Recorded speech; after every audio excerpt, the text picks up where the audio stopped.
All right.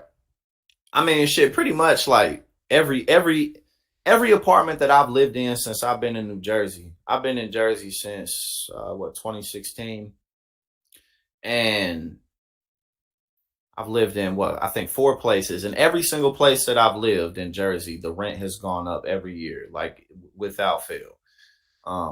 My rent in this spot went up by $50, but then the spot that I was in before this one, went up by $200 in 1 year. So this is something that people are experiencing pretty much everywhere. So this is a chart that's going to be going over um, the rise in the cost of rent compared to just the general rise in wages, which we know are uh, very despairing. But it's nice to look at it in terms of the numbers from 2000 until 2020, well, 2023 now around here. So income growth plus 76%, but the rent growth 134%. So that's quite out of proportion.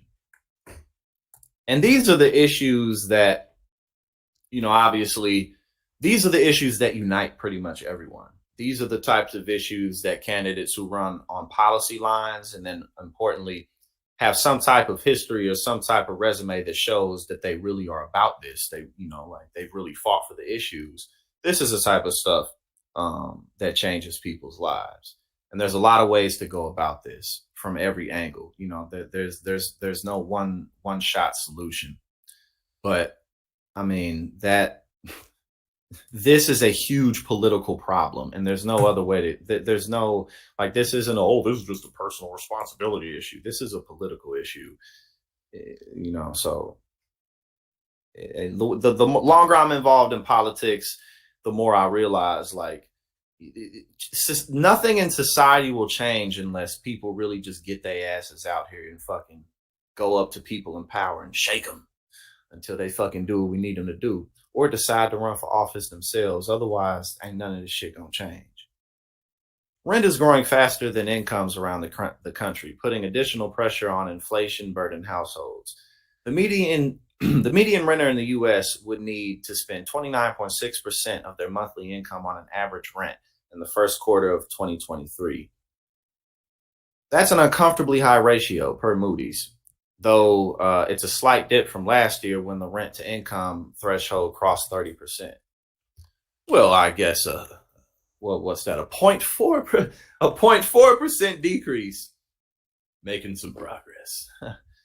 Nah, that's obviously that's unacceptable, but still,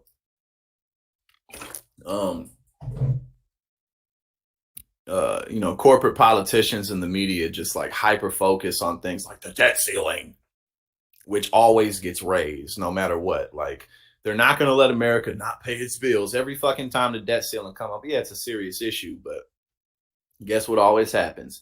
They always raise it.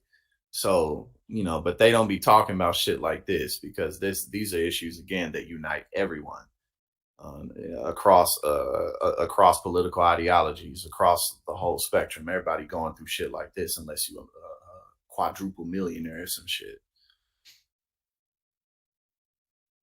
According to the Redfin report out last week, there are only 4 major metro areas in the U.S. where a typical home has a lower monthly mortgage cost than its estimated rent. Back in 1999, New York City was the only rent-burdened metro area in the U.S. Really? Oh, in 1999. Well, yeah, because for some reason my brain read that like it was more recent, but that makes sense. And also, too, one of the things that I was discussing about a lot of these issues and how the Democratic Party was, kind of able to get away with moving more and more to the right economically throughout the 90s and early 2000s is because the disparities weren't so high yet. But now shit then hit the fan and the veil's off, so like the policies that Bill Clinton passed, what he did to Social Security, how he, branded the Democratic Party, the New Democrats, and more so embracing corporate influence. We're really, really suffering the impact of that. And the Democratic Party played a huge role in offsetting the economic balance.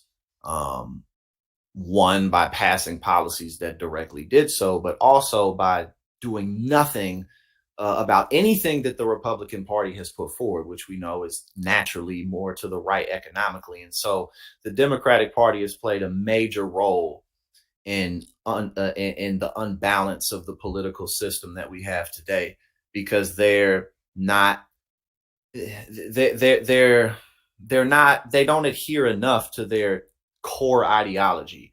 The Republican Party is more naturally tied to corporatism than the Democratic Party is.